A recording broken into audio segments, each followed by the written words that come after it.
Mic on. What's up, guys? Today we're in Portland, Oregon, in the Cherokee 180 from A2A. It's just a default airport. We're flying to another default airport, but we're doing it in an Orbix region, so should look pretty good. I'm not quite sure what my frame rates are going to look like on takeoff here, but they should get better as we get out of the big city and more into the mountains, into the rural area here. So let's Let's get the walk around done. See, open this, close that for a second, remove that. Tie downs are gone. Okay, cool. Cool. Back to this. Master switch. Check the fuel. 16 gallons in each. Turn it off. Ignition switch is off. And we don't need electricity to lower the flaps in this. They're done by hand. On to the next. Flaps sound good, not too much play. All the hinges look good. Hinges. And control surface connector looks good there. The tie down is removed and wings looking good. Chocks removed. Tire is looking good. Fuel sample as well as the amount of fuel in the tank. We're going to have to remember that sight picture for the next fuel tank. Nose gears looking good. No damage there. Nothing blocking the intake. Fuel sample under the motor shows no contaminants. Fuel in the right tank looks identical to the left, so we're good there. Because the gauges are reading identical. Fuel sample for the left wing shows good. Tire condition looks good. The stall flap functions. Nothing is blocking the pitot tube.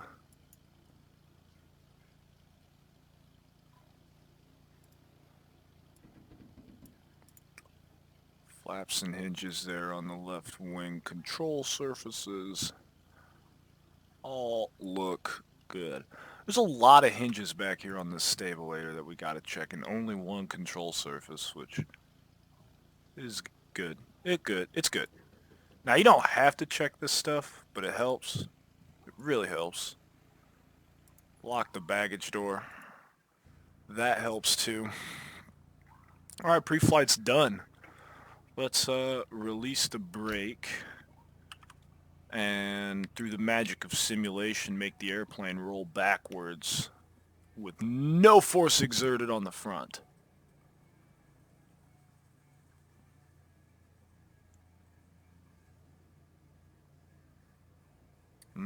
Around the airplane is clear.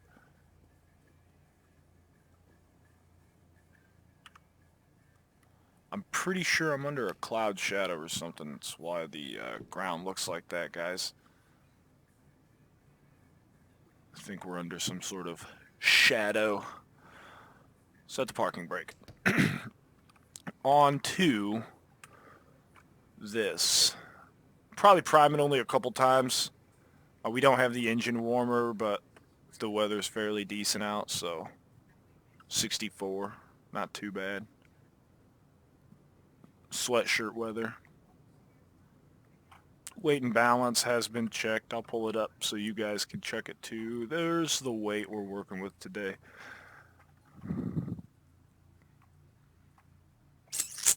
Control wheel lock is removed. Controls are free. And correct. Ignition and avionics are off. The master switch will turn on in a moment. We already checked the fuel quantity. They are identical in both tanks, so it doesn't matter which tank we choose. Flaps are extended. Let's retract them. Just kind of confirm they both came up. This is an A2A plane, so you'd be surprised. Crazier stuff has happened. For the trim, we're gonna nose down just a nibble. Nose down trim just a little bit. Got some weight in the airplane. Fuel, a little bit of baggage in the very tail, so we'll just nose down just a little bit. And I'll turn the beacon switch on for when we flip the master on here in just a moment to start the engine. Let me take a drink.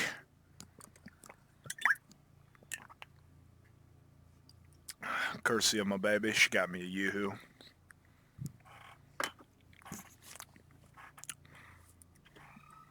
Okay, starting this airplane's real simple. The brakes on. Carb heat is off.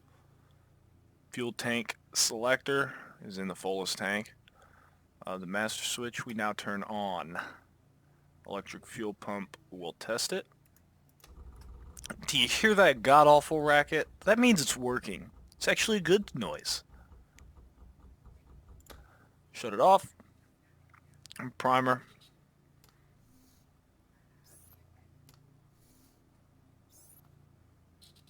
Two. Mixture will increase to rich, nice and easy like. We'll crack the throttle. About yay much. Looks like more than a cracking in sim, but it's cracked. Propeller area, clear prop. Ignition we'll put to both, and we'll step on the starter. Just like that. Maybe, maybe not. You could do it. There she goes. A little bit more throttle. Alright. We'll idle her at 800 to 1,000 RPMs. We ain't keep it under 1,000, but we want to warm her up in the same token. So, ammeter, we got positive indication. Fuel pressure, oil pressure, both in the green. Oil temp has not come alive yet. We've obviously just started the airplane. So while we're on the ground, we're gonna lean the mixture out a little bit so we don't foul out the air. The spark plugs, the magnetos. Get the radio masters on.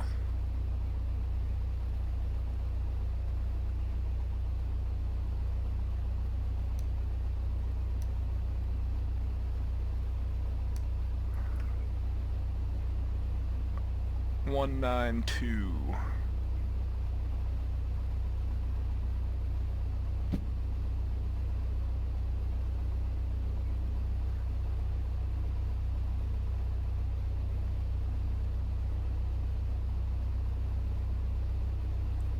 Perfect. I'm going to set my little heading bug here towards the east. We're going to want to depart VFR to the east. Blast it. There it is. See, as the airplane here warms up, it's going to increase its RPM there. So we'll just monitor it. Make sure it doesn't get too high. I'm going to keep it under 1,000. TOS system test okay. That's great news!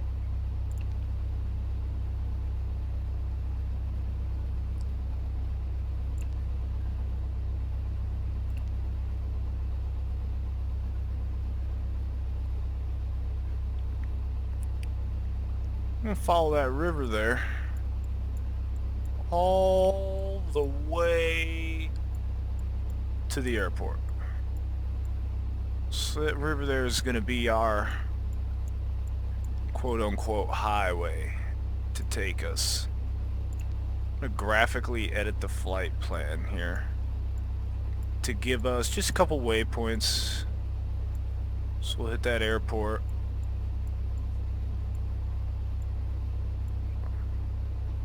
Probably Use that one as a waypoint as well. Can use that.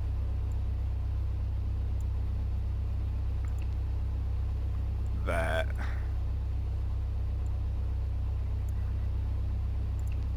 And that is a waypoint. So we're good there. Zoom out, we can confirm that it all took effect, and we could see that it did there. Back to you, little white airplane. He's gonna tell us where and how to taxi.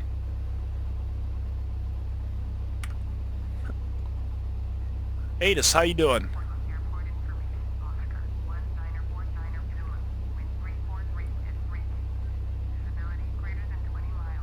Uh-huh. Okay.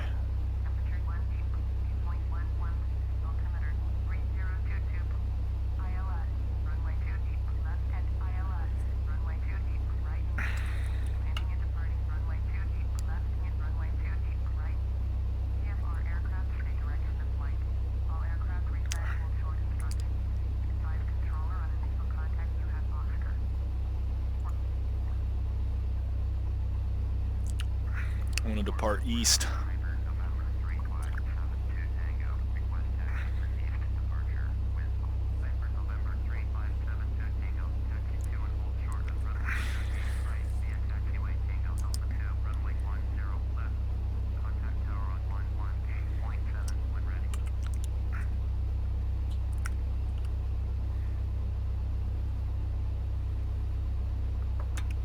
Taxi 2 and hold short.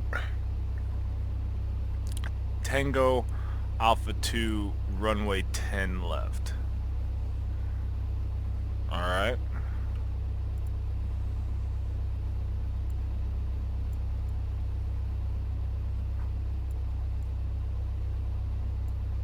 Ooh, you know what? I bet since this is a default airport, guys, that the taxiways aren't going to line up proper like. So here's what I'm going to end up doing. Just going to end up using the progressive taxi feature built in.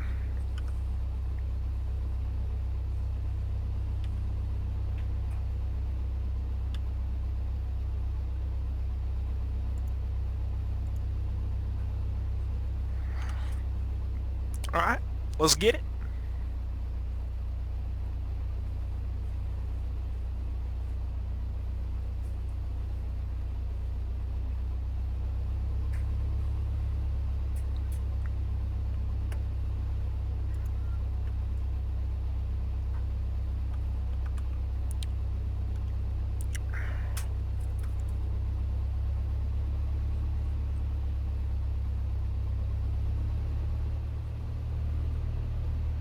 Now that the oil temp is alive, we can exceed 1,000 RPMs. We will need to, obviously, for the run-up.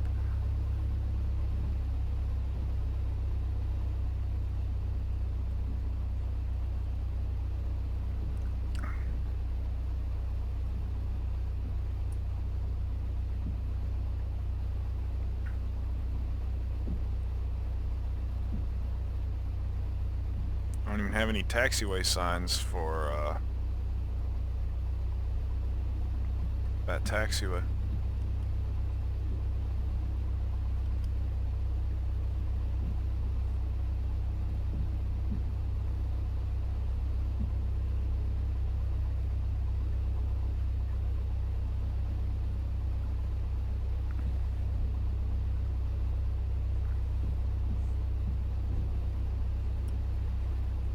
I thought that's the airplane. I thought it was. Saw one of those Avanti 2s. That funky looking airplane there on the end. Saw one of those in real life. One of the engine's internals failed and it blew a bunch of turbine blades out of its exhaust and stuff. It was a spectacular sight to see. No one was hurt. thankfully. The airplane ended up being repaired. It was a contained failure. Nothing blew through any of the cowling or damaged any of the wing or anything like that. Ultimately, they were able to just change the engine. The airplane was down for months in their hangar. They had to fly in specialists to do it. Just a regular mechanic wasn't good enough. They had to have I think the airplane's a Piaggio Avanti 2, I think is the name of it. They had to fly in specialists from Piaggio, I hope I'm saying that right, to fix the engine. I think they want me to back taxi.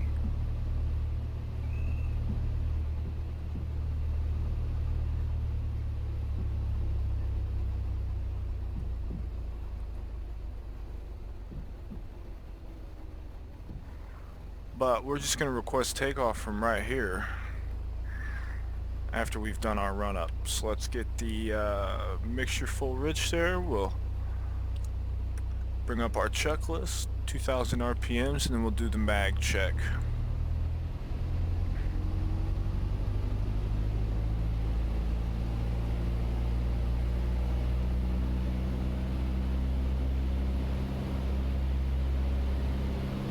Alright.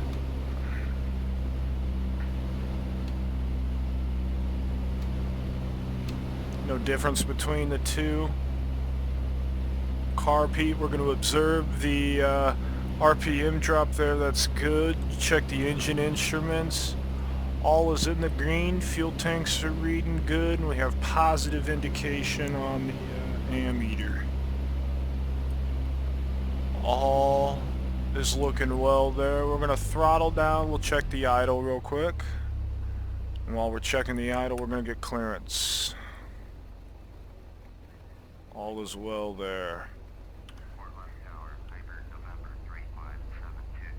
Seat belts.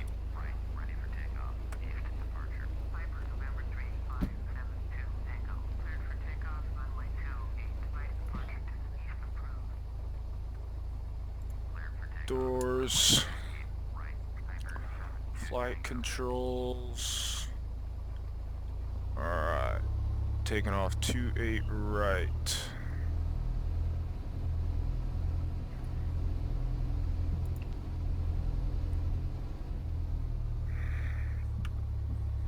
Carb heat's off, fuel tank selector is good. Fuel pump.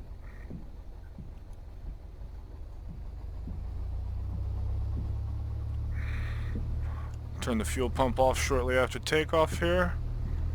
And let's go. Smoothly advance to full power.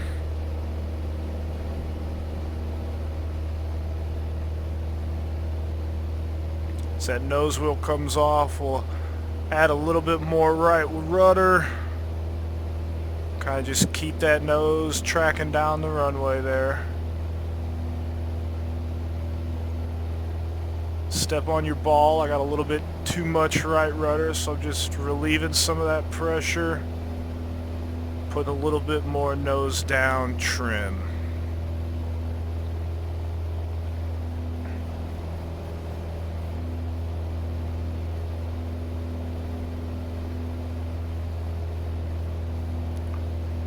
Little bit of wind. Clouds are at 1,700 feet. I'm gonna go up to 1,000. Make our right hand turn here. Start flying towards the east. Also, just so happens to be downwind. So we'll leave their traffic pattern like that.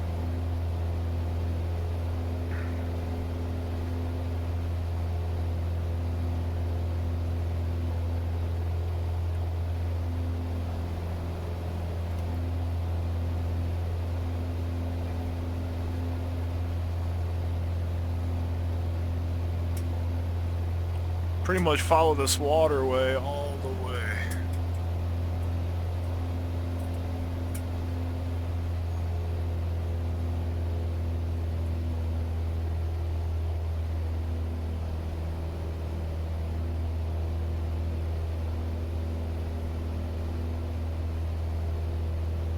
If I could trim the airplane, that'd be nice. There's the airport we just took off from, also known as Portland International.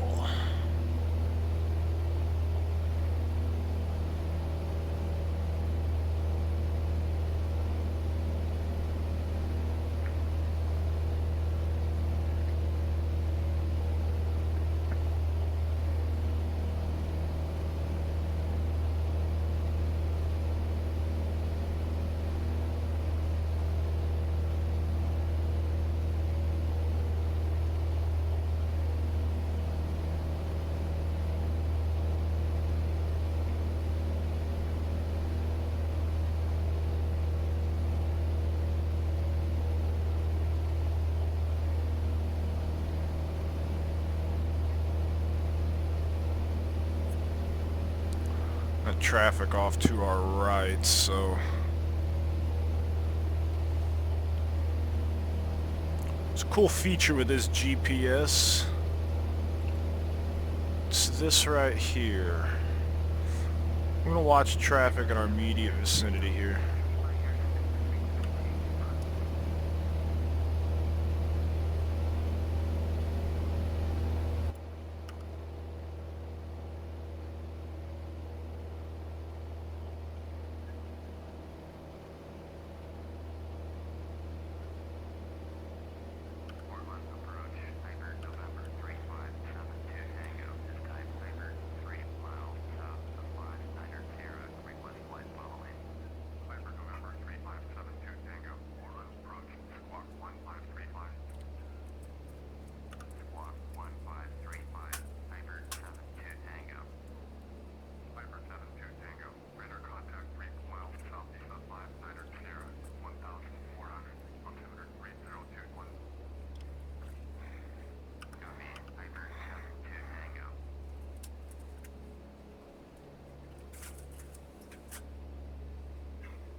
Oh, he's probably landing at that airport, it looks like. He's now 300 feet, 400 feet below me. Yep, he's descending.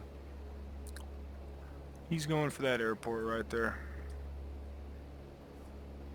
We're going to stay on this side of the river just to give him plenty of room.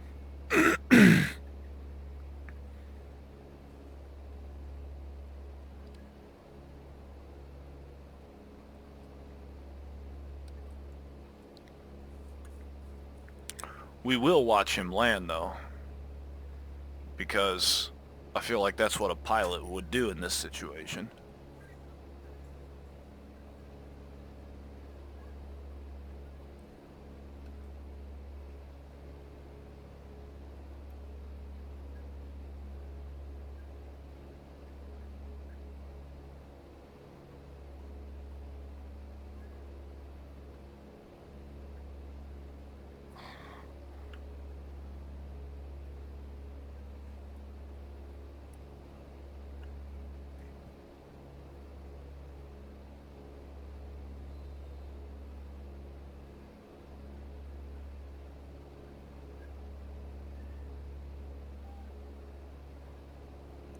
Touchdown.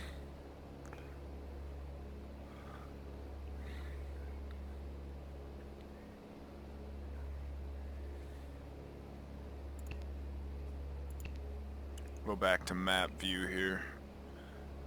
Zoom in a bit.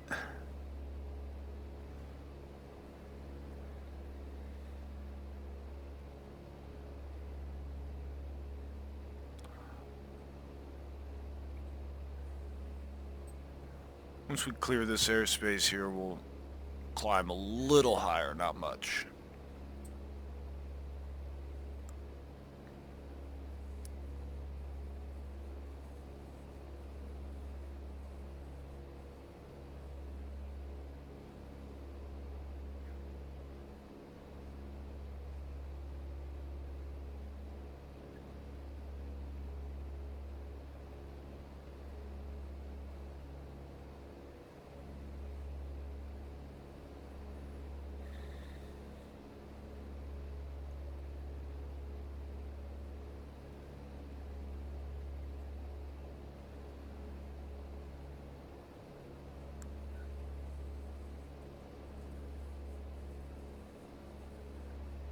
Hey Ruben, how's it going? Excuse me. That was a bit coarse. So far it's a pretty delightful flight. We're going into some clear skies and calm winds.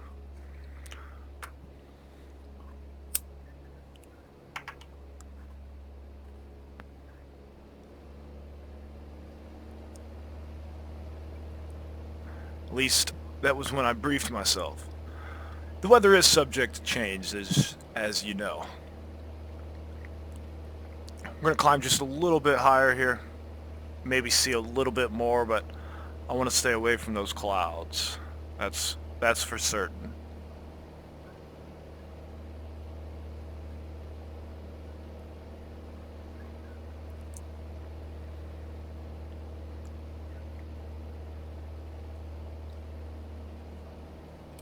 Flight's going pretty good so far. We just took off from Portland International. Just cleared their airspace, actually. And we're just going to follow this river all the way to Richland.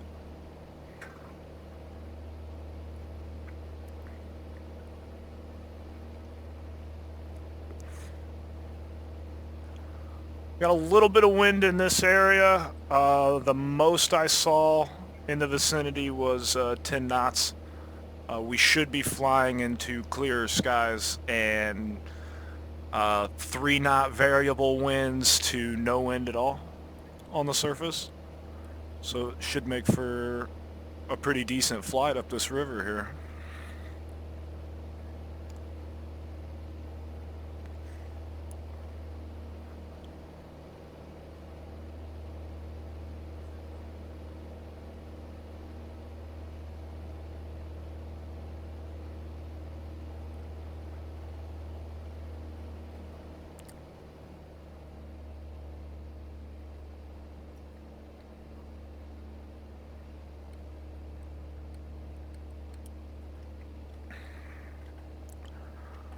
I like 2200 RPM cruise in this. Makes for a fairly efficient cruise, actually.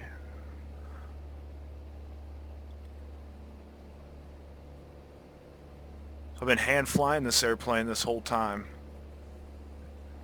Not too high. We're just low VFRs, VFR flight. We're going to be using pilotage.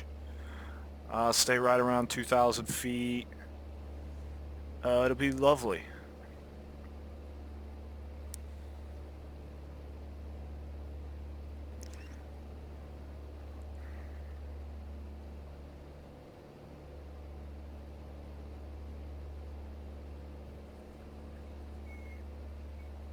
I love everything A2A. One thing I miss from them that I had on FSX and my version 3 of P3D was their Piper Cub.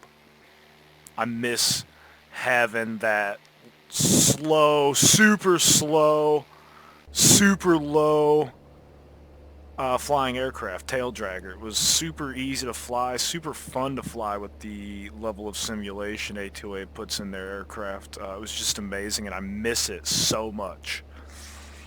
But flying this Cherokee around, because back on version 3 in my FSX days, I was the A2A, of course, the Cub guy, and the Cessna. But then I bought the Flight 1 GTN complete kit, the kind with the 650 and 750.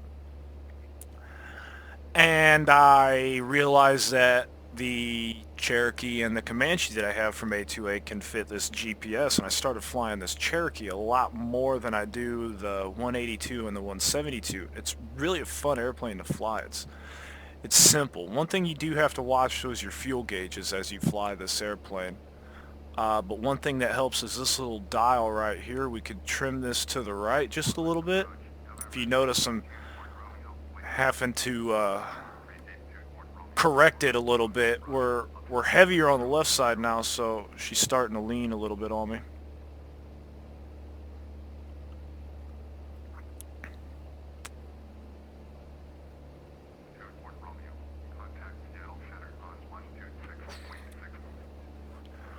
or 7-2 Tango. We're pretty much just going to fly right up this valley, see what we can see.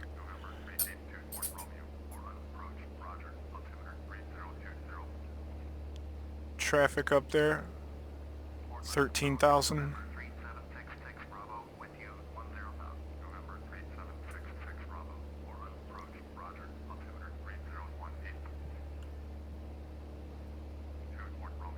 Wonder what that is.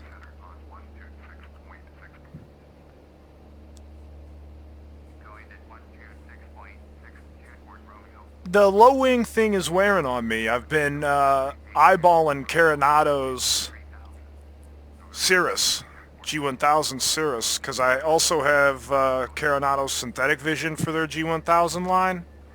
I own their like Grand Caravan, TBM. I think their Phenom also works with the synthetic vision. I've been eyeballing that Cirrus, and the low wing is starting to wear on me. I like the high wing a little bit for scenic flying, but at the same time, or in the same breath, I feel like I get a little bit more visibility out of this than I do the Cessna 172, which is what I consider the high wing counterpart.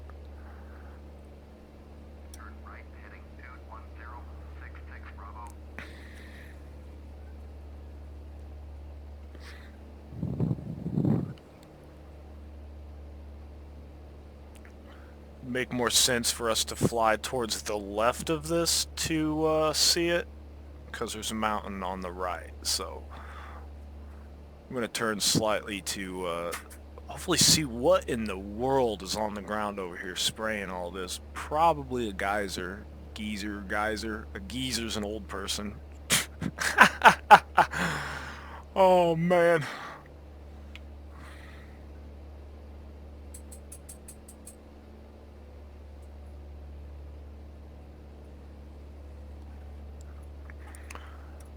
The other thing I love that really completes the sim is the Orbix scenery. This is their Pacific Northwest. So I got global, their global base, global vectors, and the OpenLC North America. And I took that a step further and got the Pacific Northwest region. It kind of helps redefine the mountain range and stuff that we're flying in, kind of redefines that mesh a little bit, places trees where trees should be, and removes them from where they shouldn't, sort of thing. So it helps with frames sometimes, but if you go back to the beginning of the video, you see that it can also hurt frames a little bit. So it's like could be a win-lose depending on where you like to fly and what type of flying you like to do. Like I like to do this rural, like out in the middle of nowhere, like in these mountains sort of thing. I usually get pretty decent frames.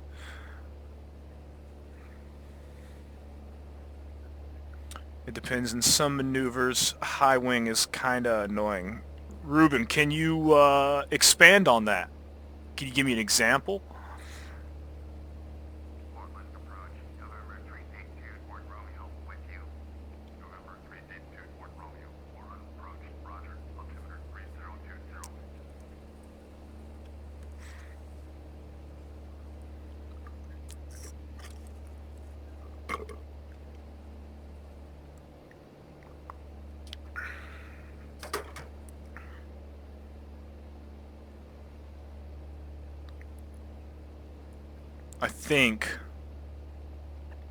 I think that's a texture issue.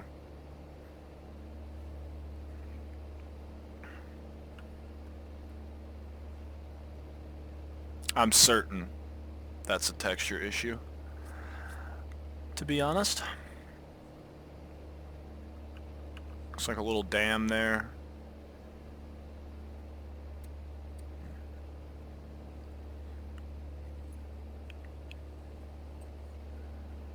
I would second that. It is harder to see the runway on base. Anytime you're turning towards the airport, really, that wing obstructs that view quite a bit. So I will say that anytime traffic might be above you at all, to the left or the right, I could see where that wing would be annoying up there. I learned that I when I initially looked into my flight training and the whole hourly rate of that and starting to log my time, I'd initially thought that I was going to be training in a 152, all steam gauges, didn't have a GPS, that sort of thing. And I was a little bummed out about it because, I mean, let's face it, we're sort of in the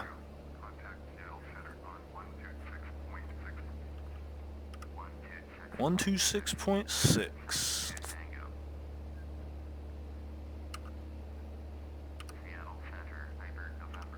I was a little bummed out about that because we're in the digital age, and I sort of wanted a GPS. Although the GPS doesn't replace the paper charts, I'll always have a paper backup with me just in case we have a battery failure, display failure, anything like that, you know. I wish I was a pilot in real life.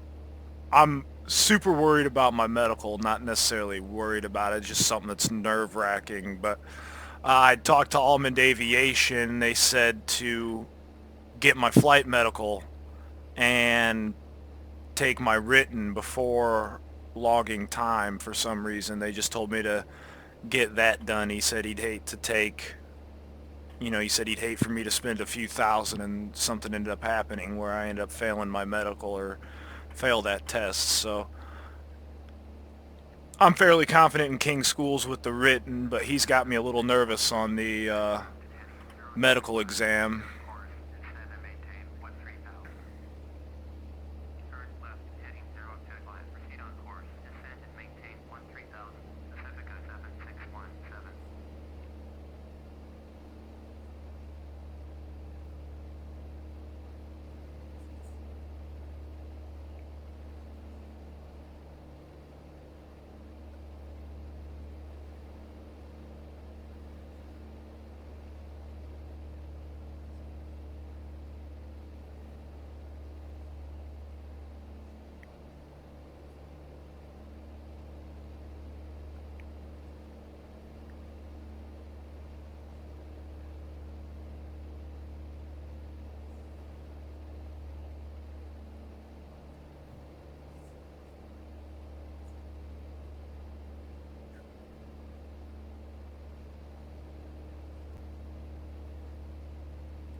What all does the medical entail? Like, what are they testing for? I'm just getting to class 3, so I just need something for private pilot ops. I'm just trying to get going, start logging some time, really. I've pretty much completed my King Schools test prep course. They're teaching me right now about how to use the flight computer and stuff, and I have a couple extra books that they sent me with their Get It All Private Pilot kit that I will end up reading through. But for now, I just kind of want to focus on the information in the videos and getting ready for the test.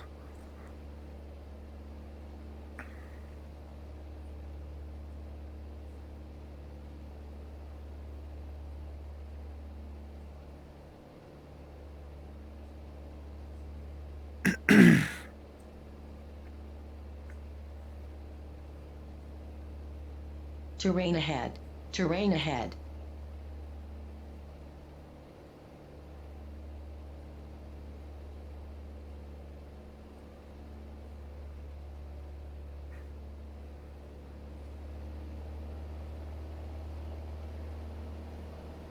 Better satisfy her real quick, because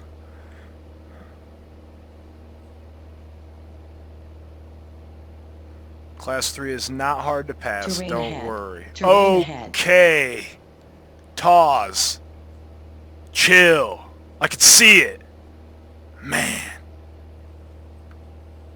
So many systems you gotta please in an airplane. It's for safety. It is for safety.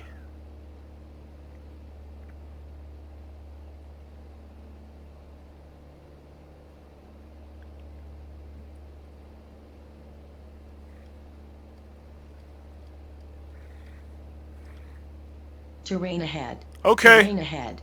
I see it. It's right there. Eyes on. I have a Terrain visual. ahead. Terrain. I need to come up with a name for her. It's got to be a fitting name. Do people yell at their airplane GPSs like they do their car GPSs sometimes? Is that a thing?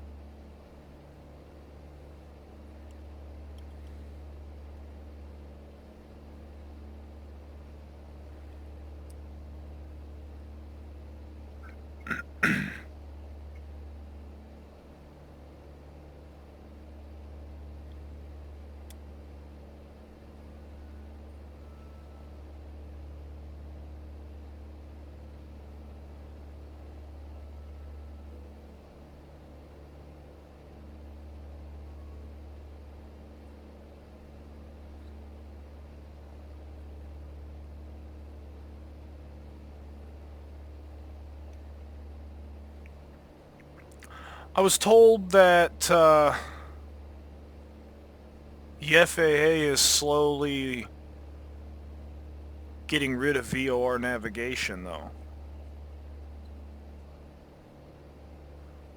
That it was becoming quote-unquote obsolete with GPSs and stuff.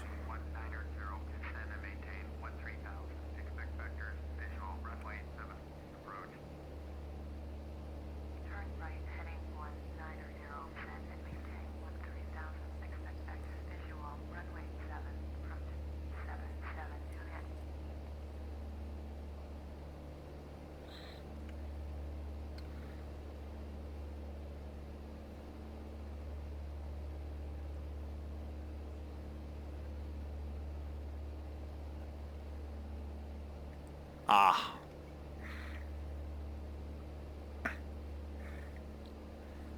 So essentially what I'm doing, using like the river to navigate with your eyes, pilotage is what I was told it was called. Not necessarily by VOR anymore these days, but more visually with a GPS/chart for backup. GPSs are so expensive for airplanes, though.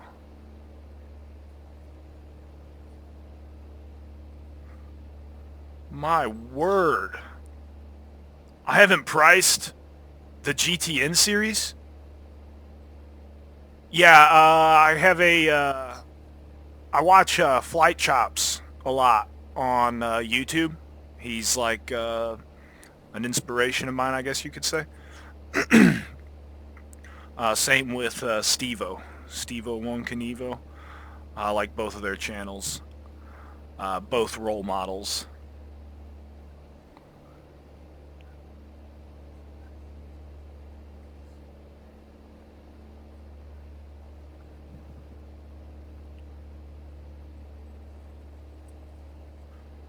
Like, have like personally met Steve-O, like talked to him. Oh man, the TBM. I have the Coronado TBM because of him.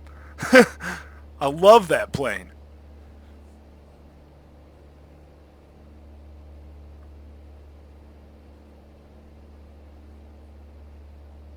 I'm in a steady climb here. We're going to descend a little bit. Trim down.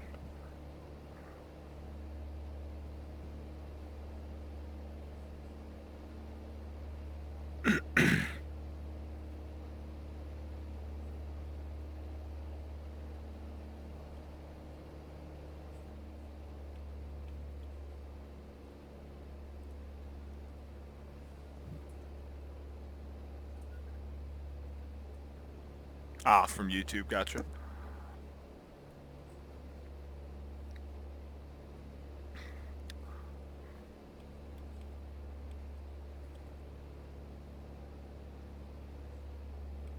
I remember when he was being investigated by the FAA and stuff. I think I was at work when he went live for the verdict or what have you that he got on that. Just in the middle of work, I got a notification on my phone that said he went live, and I was just watching it at work. We were kind of slow, so.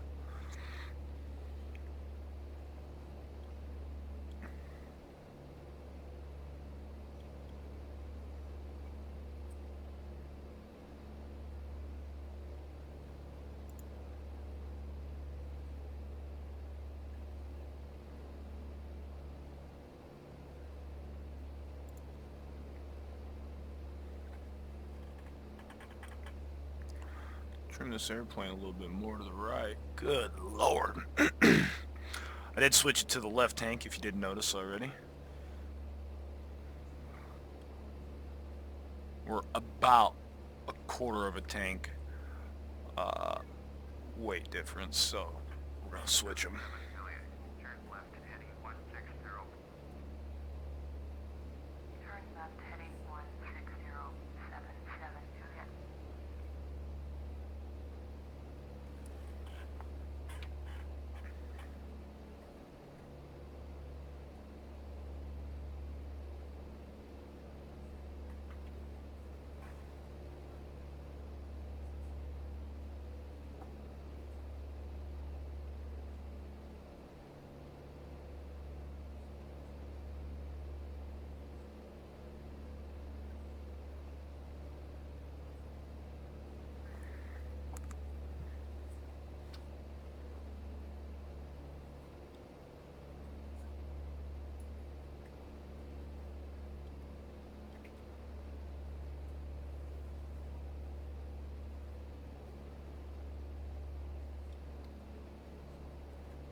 Here we go. Set the autopilot for a second to get some shots, so to speak.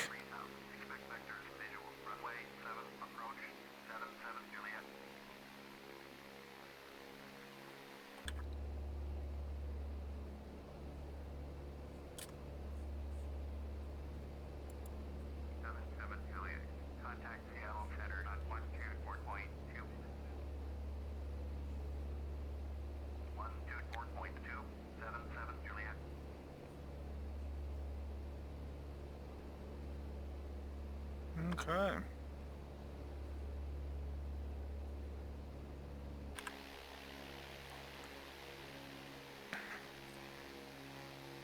I have done X-Plane. I sort of like X-Plane for the bigger planes. I've been thinking about buying a couple of like a 737 jet for X-Plane and maybe like an Airbus line to do my longer hauls in, and then using this platform for this type of flying in like the rural sort of areas. I feel like not only would that give me better performance for my YouTube videos, but I feel like that would also help me out as well because of how X-Plane doesn't have a perfectly flat runway. I feel like the way the runway slopes and stuff, I feel like in real life, does that change how you flare and how you would land at any given airport?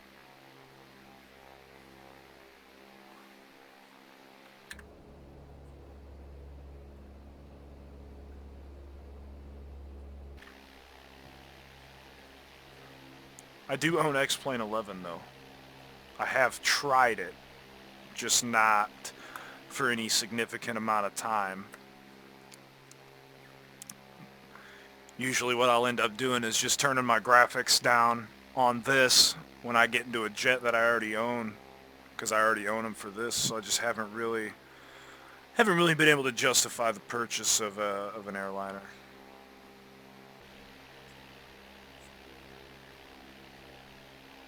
Is there a reason you prefer the X-Plane platform over, when I say P3D, I do P3D slash X-Plane, or FSX, so.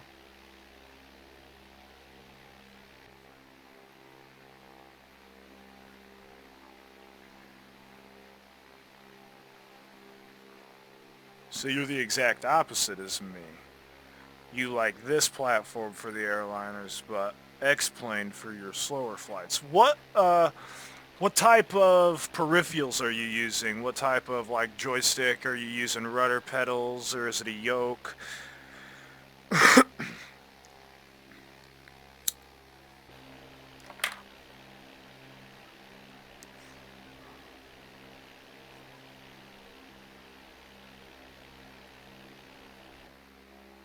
Joystick with rudder pedals is basically the same setup I'm using. Are you using FSUIPC for prepared?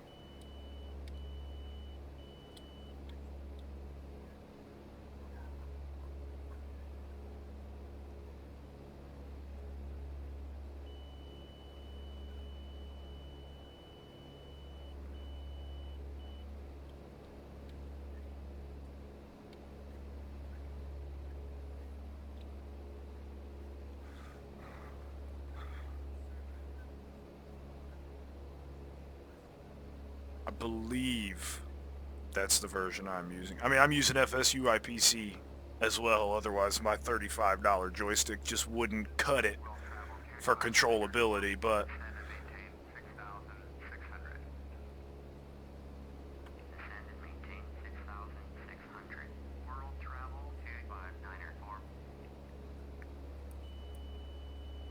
I'm pretty much using...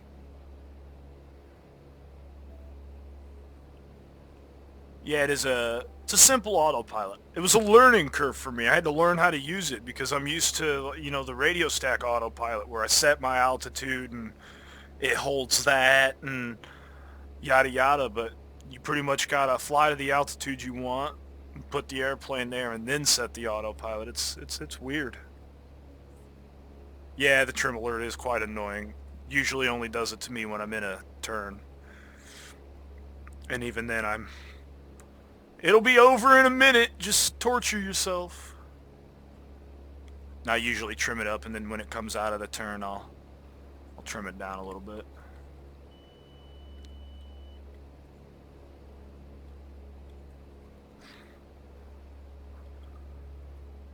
Mainly set the autopilot just so we can get shots like this while we talk. So you got something interesting to look at, so I'm not just looking dead ahead, huh?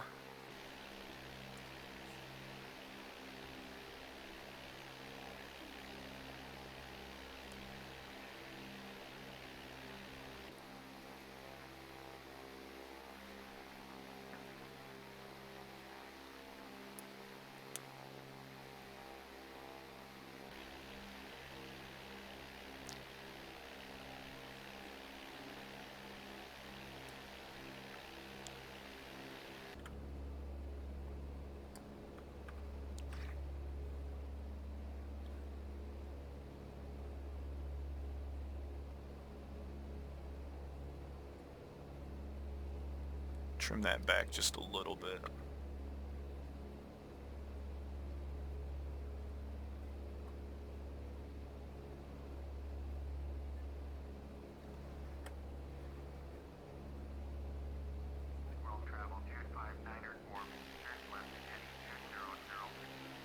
Does your Cicada have an autopilot?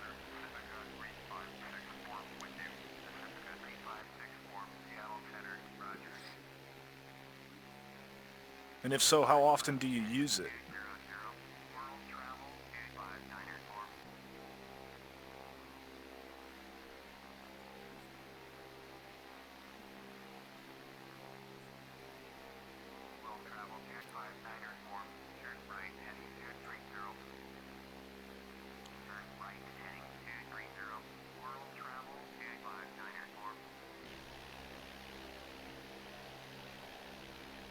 Have you flown an airplane with an autopilot?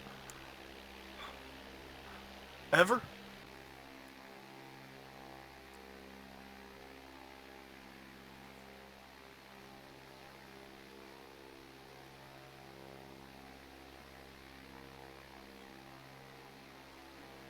Oh yeah, they obviously wouldn't have an autopilot in an aircraft. For that, that would defeat the purpose of training, huh?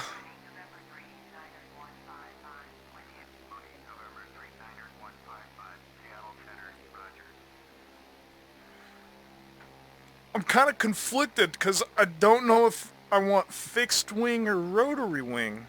I'll more than likely end up getting both, but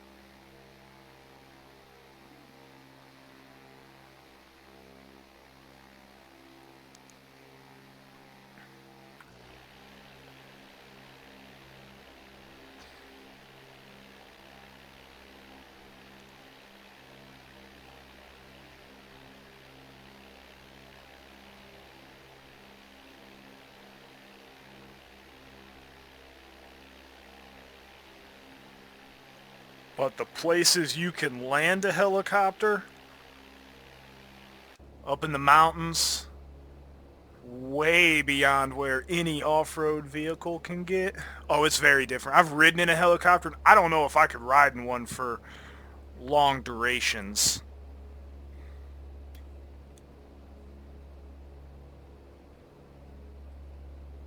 Oh, hell yeah, this airplane does have strobes. Definitely didn't turn those on when I should have.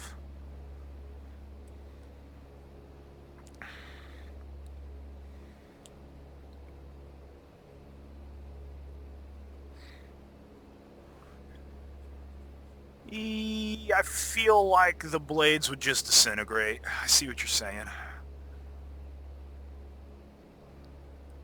I like flying high and fast. 500 mile an hour is like what I like seeing. Mid 400s, low 500s on the ground speed readout there. That's what I like seeing.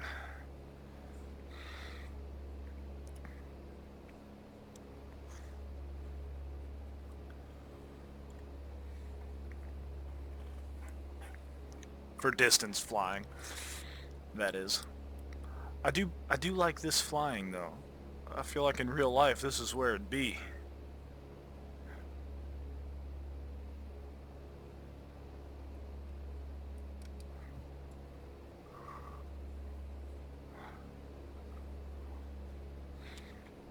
That's where the pressurized cabin of that TBM comes in.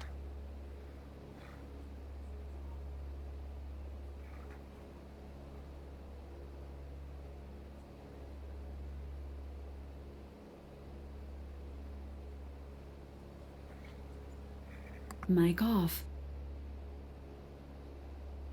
Terrain ahead. Terrain ahead. Terrain ahead. Terrain ahead.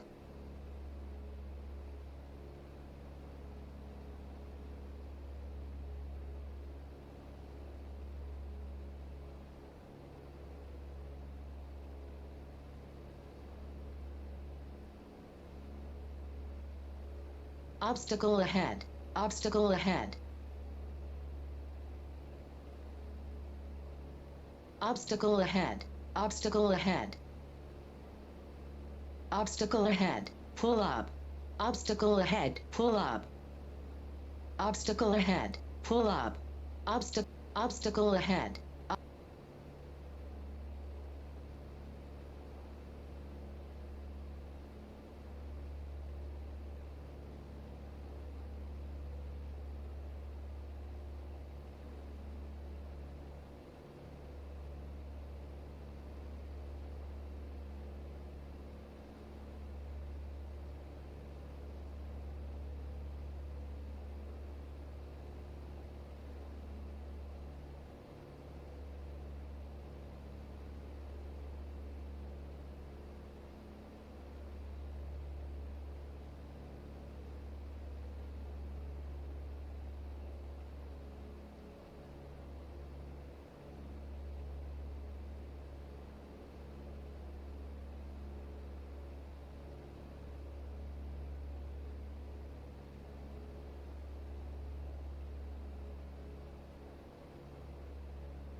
Mic on.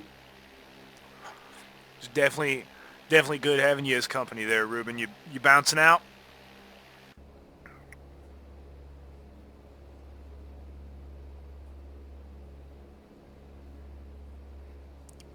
Definitely. I'll keep the video uploaded so you can watch the landing later if you'd like. I'm gonna continue flying up this valley, and we might actually. Before you go, a little announcement. I've recently, FS Elite has recently contacted me to become a newfound video producer for them. So hopefully, with that new partnership and stuff, you'll be seeing a lot more of me in the flight sim community, as well as new and improved flight sim videos on my channel as well. So I'm really excited to see where that goes, and I'm really excited to be a part of that team. So definitely, you'll definitely see me soon.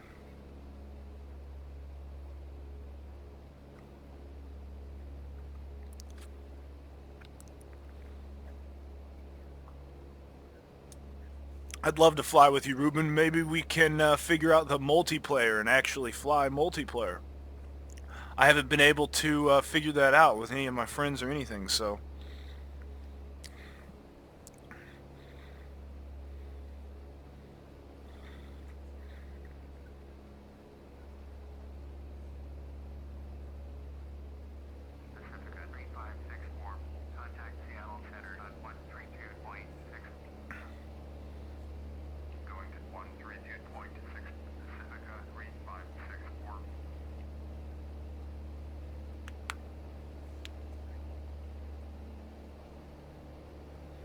I used to fly on VATSIM. I've been recently thinking about getting the necessary... ahead. Pull up. Obstacle ahead. Pull up. Obstacle ahead. Pull up. Obstacle ahead. Pull up. It's a good thing this thing is on a obstacle ahead. Pull up. real database and not the flight sim one, Pull huh? up. Obstacle ahead. Pull.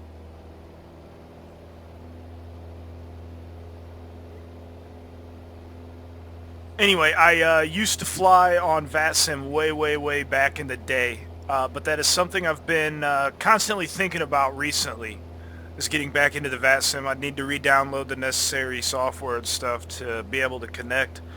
I'm not sure if I'd have to retake any of their training courses and stuff like I had to back in the day to be a pilot there, but I used to do like full-blown IFR flights and stuff in big old jumbo jets, talking to real ATC and in VATSIM, full IFR clearances and stuff like that. It was super fun.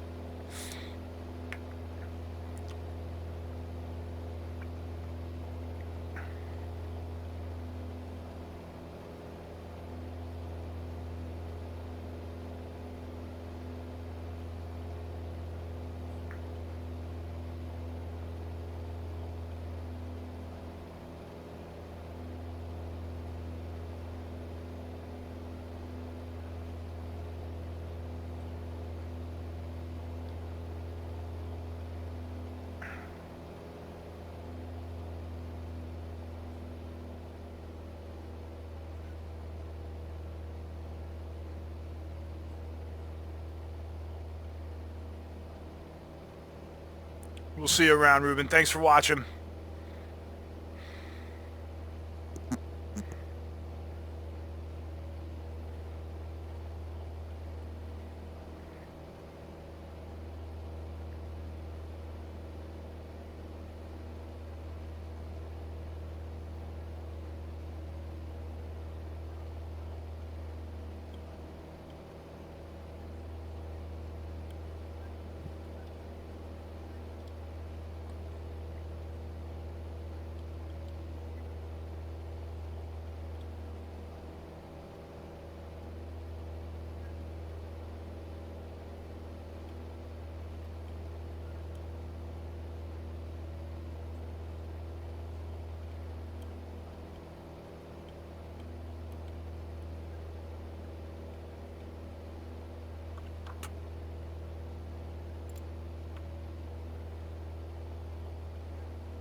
bring the power back here, reestablish cruise config.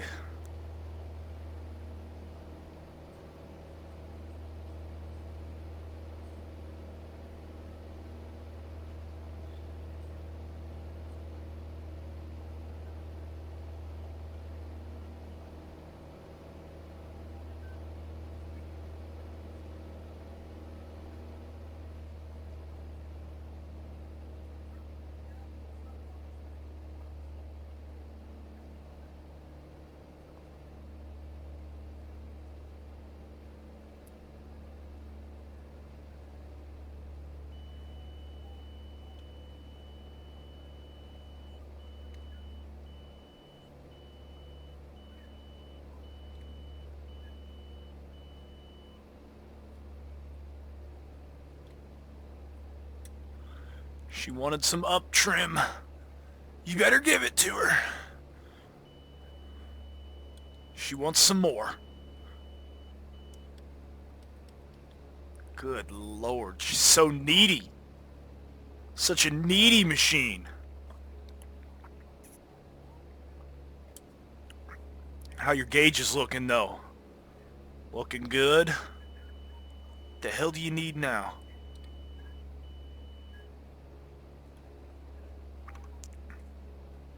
Yeah, gauge is looking good. Fuel pressure's in the green. Oil temp, oil pressure's in the green. Fuel's looking good. Ammeter's still reading positive. Got an inoperative switch right here. Labeled properly. I love it.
In real life, I feel like they have a wind turbine farm down there. I feel like that's a wind farm off to our left.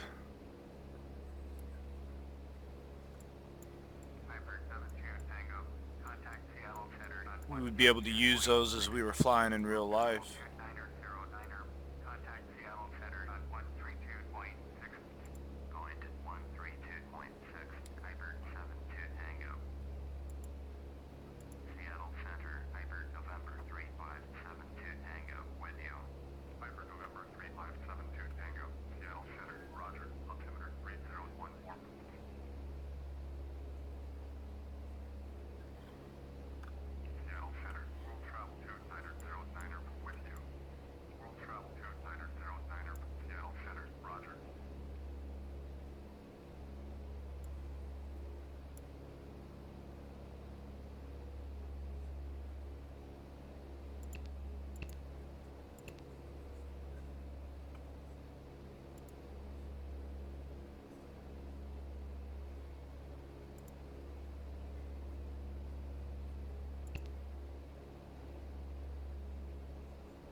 We'll have to stay to the left of this river here to make sure we stay clear of that airspace right there.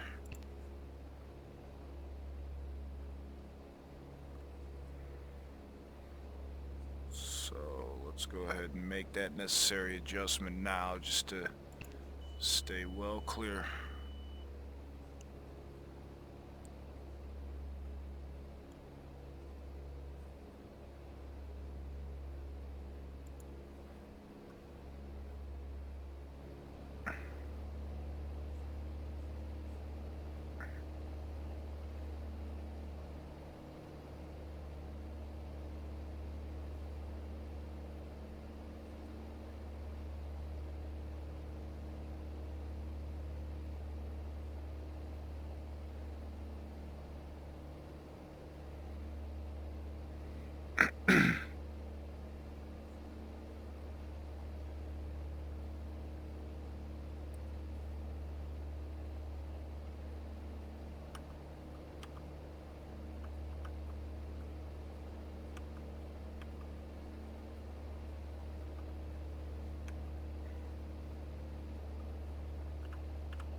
Down trim. More down trim. Oh, we got a little airport over here. Little soft field airport. It'd be fun to practice the soft field landing there, wouldn't it?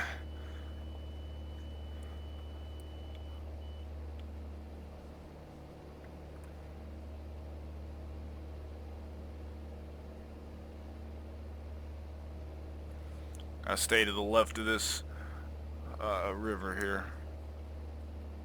Make sure we stay clear of that airspace, because we're at 4,000 feet, a little above, like 4,010 feet, 20 feet. Yeah, 20 feet. Oh, exactly 4,015 feet. Through the magic of simulation, we can find out exactly how high we are.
Let's see if we can't get some waypoint information for KRLD there.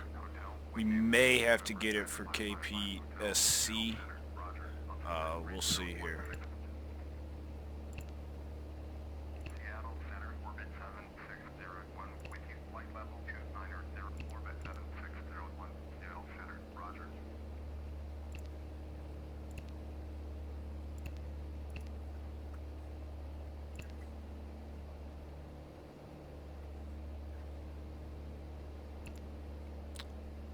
I wish that worked in Sim so much.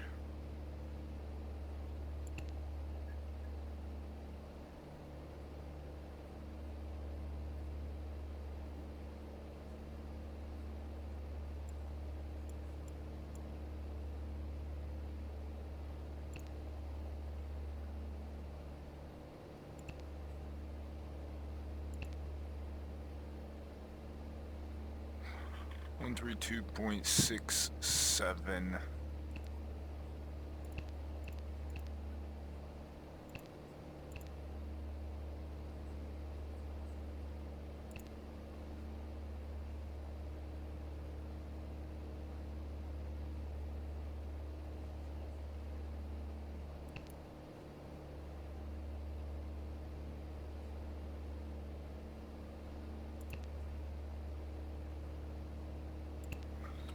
Alright, we'll continue to monitor that.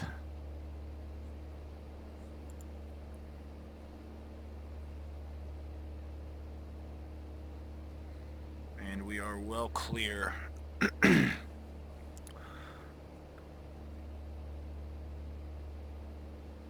of the airspace, so no questions there.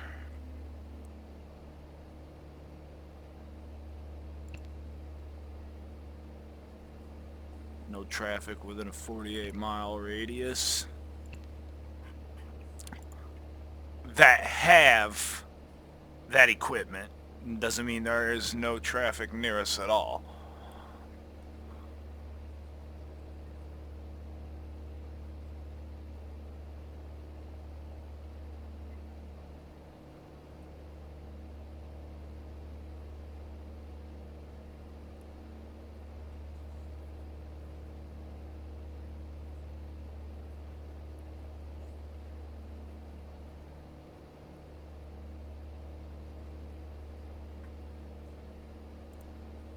A message within 2 nautical miles of airspace.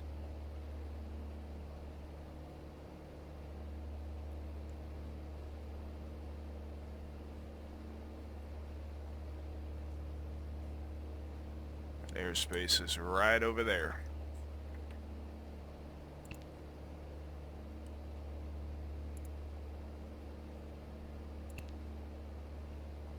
From where we are up to 18,000 feet.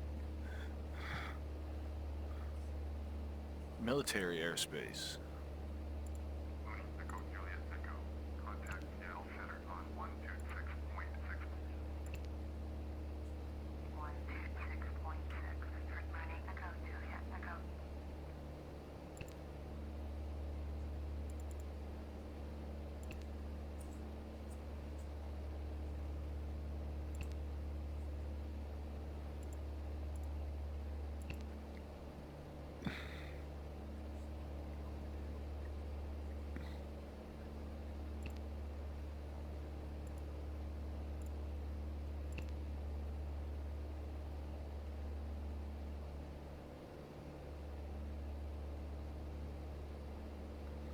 Technically, we could fly under that part.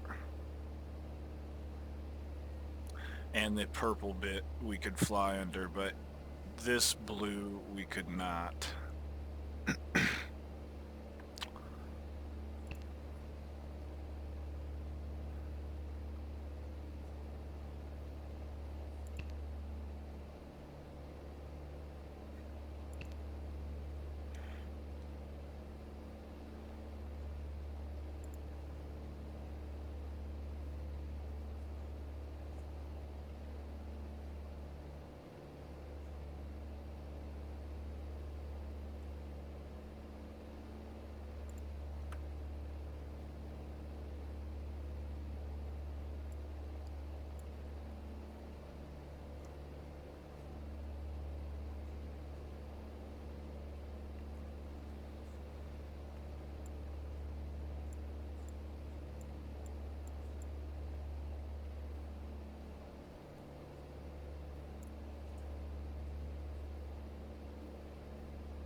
Roughly 30 minutes left in this flight.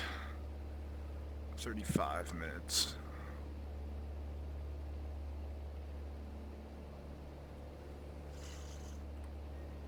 I'm gonna go ahead and get our landing light on.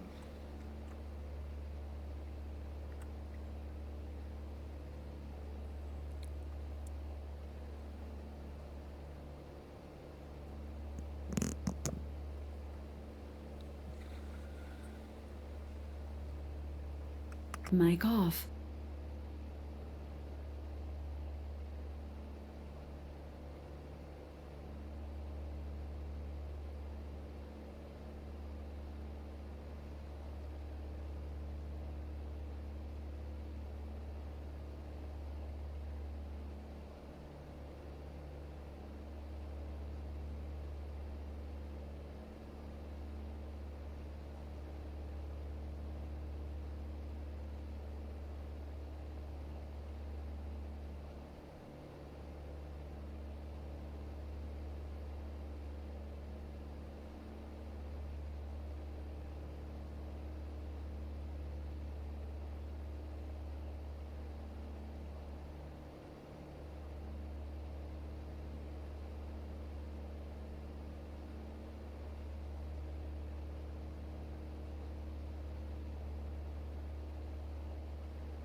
Mic on.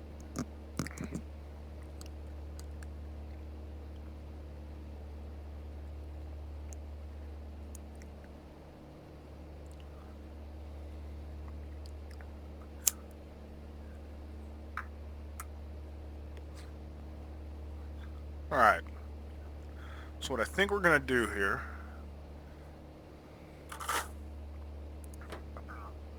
is disconnect the autopilot. I'm going to fly manually again.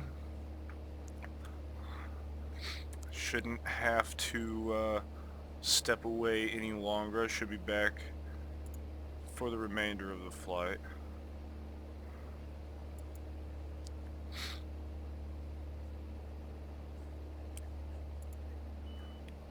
Disconnect the autopilot. She wants to roll to the right pretty bad still.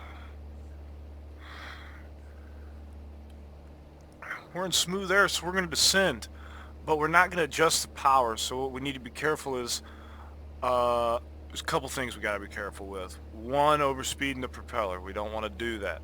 So I'm not going to increase the throttle at all. But the RPM may increase as our speed increases. So we need to make sure we don't cross the red line on the RPM gauge with that needle. The other thing we don't want to do is cross the red line on the speedometer. We are in smooth air, so as the pilot in command, I would feel comfortable in this smooth air to enter that orange or yellow arc.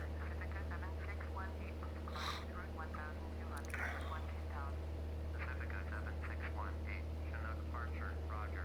Altimeter 3012. Pacifica 7618, turn left heading 230, resume on navigation, climb and maintain 12000. Turn left heading 230, resume on navigation, climb and maintain 12000. Pacifica 7618.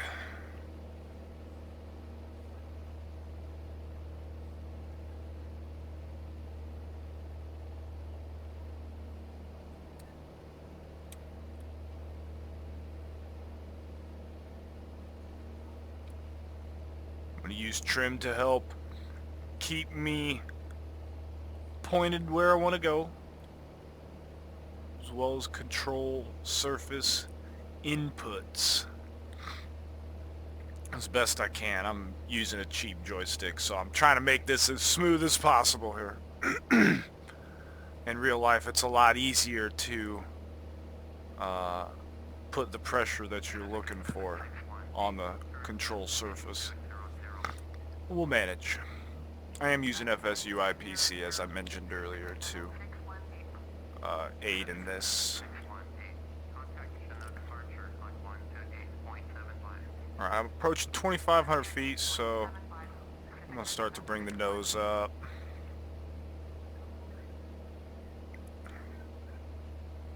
Keep it pointed down just a little bit here.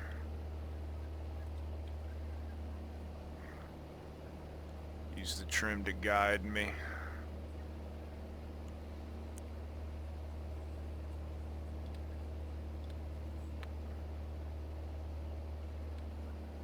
Oh, got a little boat down there. Look at him. How's it going, little boater? You'd have more fun up here. I promise.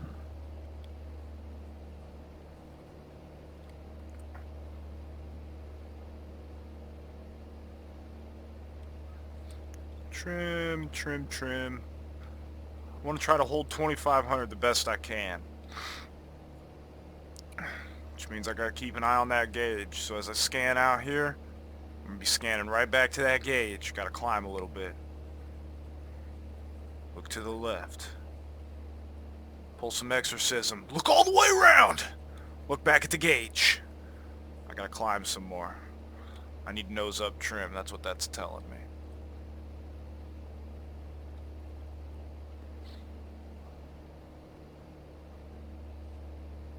The airplane still wants to roll to the right just a little bit, so a little bit more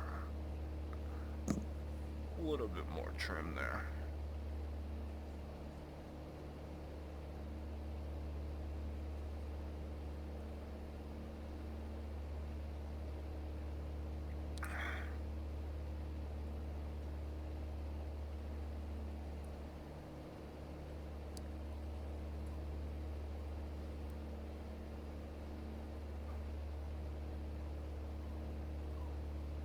Gotta climb a little bit.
Descend a little bit here. I'm leaving my 2,500 foot mark.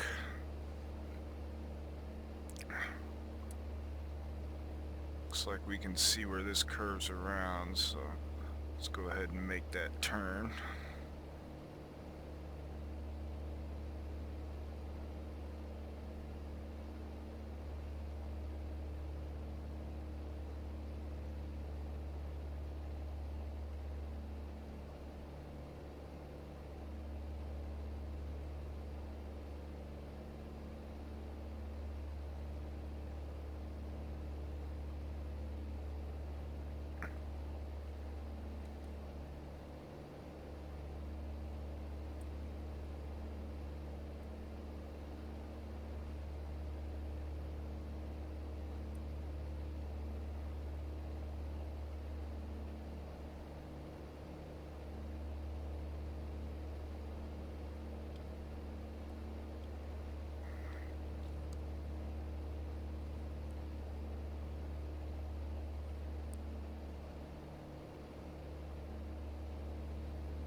Oh, look at all the wind turbines there. You can even see them on the GPS. Wonder if they're off to our right too. Yeah, a few towers and some wind turbines, whatever you want to call them.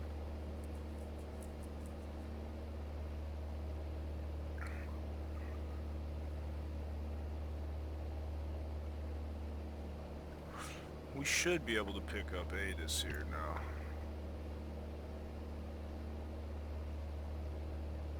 Maybe not yet.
We'll request transition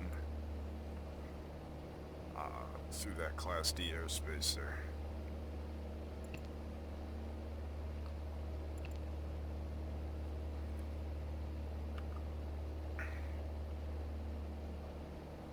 So we're going to go ahead and cancel the flight following. Tango, cancel flight following. Viper 7 to Tango, Chinook approach. Cancellation received. Squawk 1200, frequency change approved.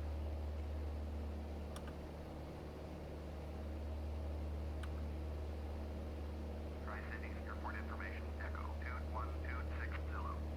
We're not landing here, but we're getting some information. Sky conditions clear. Temperature 2 east, 6.9er. Altimeter 3012 ILS. Runway 21 right hand visual. Runway 21 left use. Landing in the front. Tri-Cities Tower. Viper November 3572 Tango. This type Viper 2 miles northeast of Whiskey Alpha 39er. Requesting transition. Viper November 3572 Tango. Transition approved. Report clear. Tri-Cities Tower airspace. Maintain all navigation. Will report clear. Cool. Viper 7. So we were given clearance to fly through the airspace, so we won't have to worry about deviating from our little river course we got going on here. That airport we just got clearance from is actually directly in front of us. We are just to the left.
This is a bigger town than I thought. My word. Thought it'd be fairly rural up here, but it's actually a pretty decent sized town there. It's a decent sized airport too. 3 runways.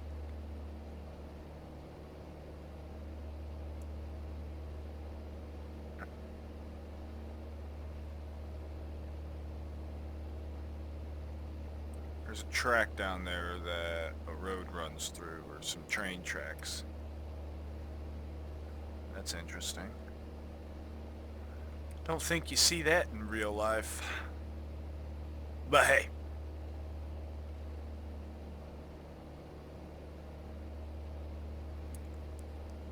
This does a better job at simulating certain things than others. Still looks good given.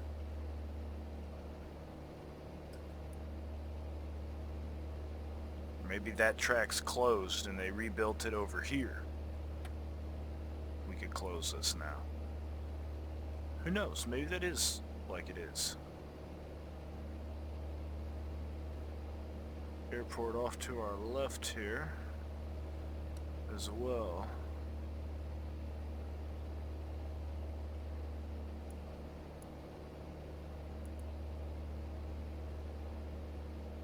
That's not even charted.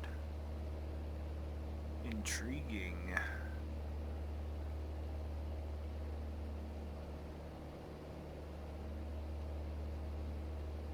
Small airport right in the heart of town.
Gosh dang it.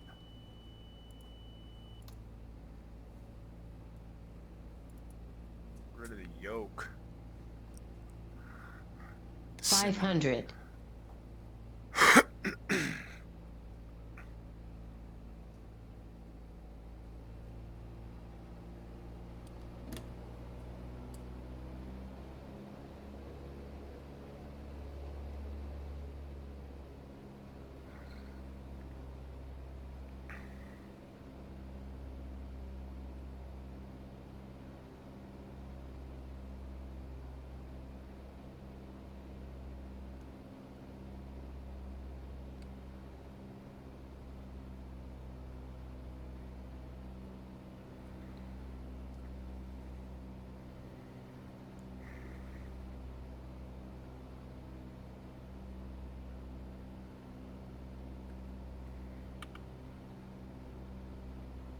Kilo Romeo Lima Delta traffic. Piper November 3572 Tango is on base runway 7.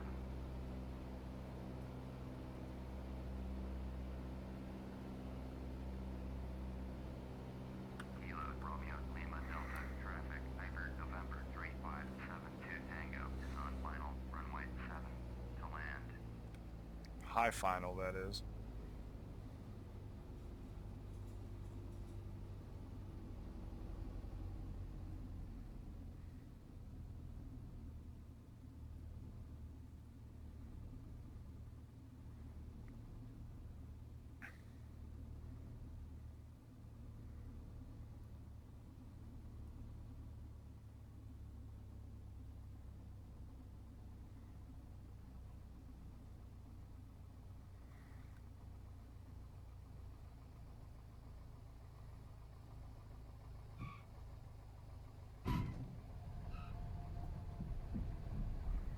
Little bounce. Nothing violent though.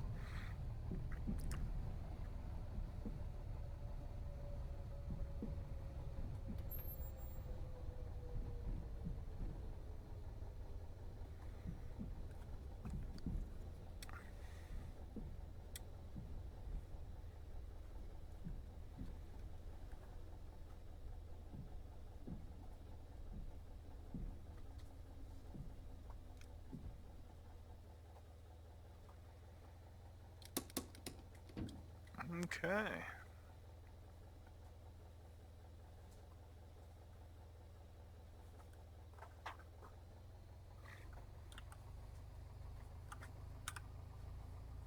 Kilo Romeo Lima Delta traffic. Piper November 3572 Tango is clear of the runway.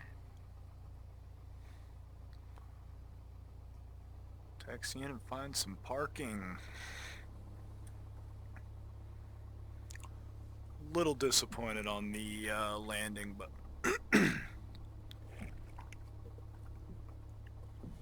we didn't hurt the airplane.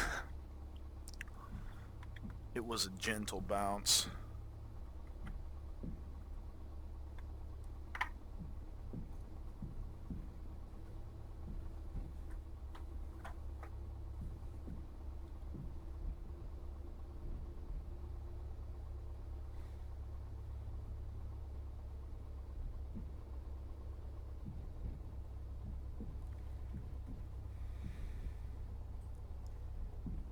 No parking down here?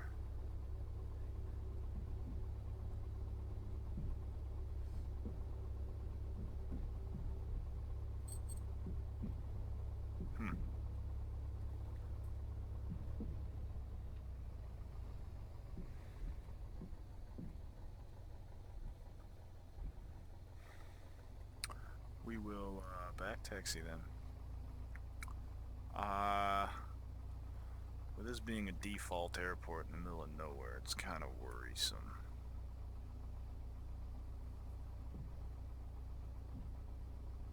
According to this GPS, it's supposed to be airport buildings and terminals over here.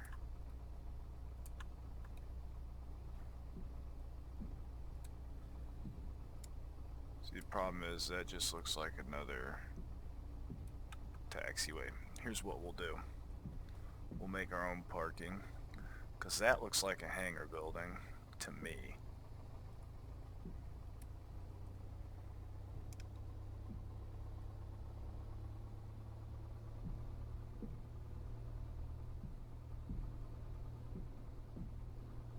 We'll go park in front of this building and shut her down, and everything will be good to go.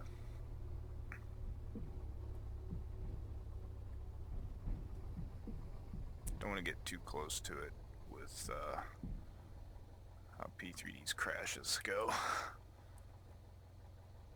Set the parking brake.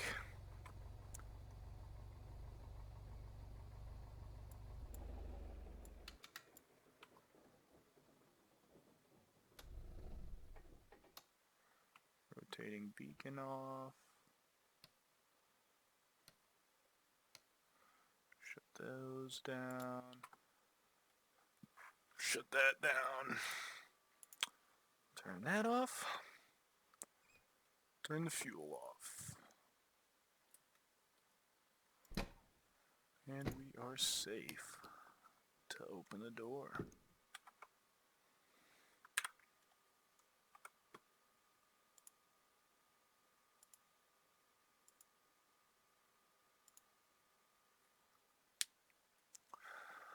Alright guys, if you guys enjoyed the video, please like and subscribe to the channel.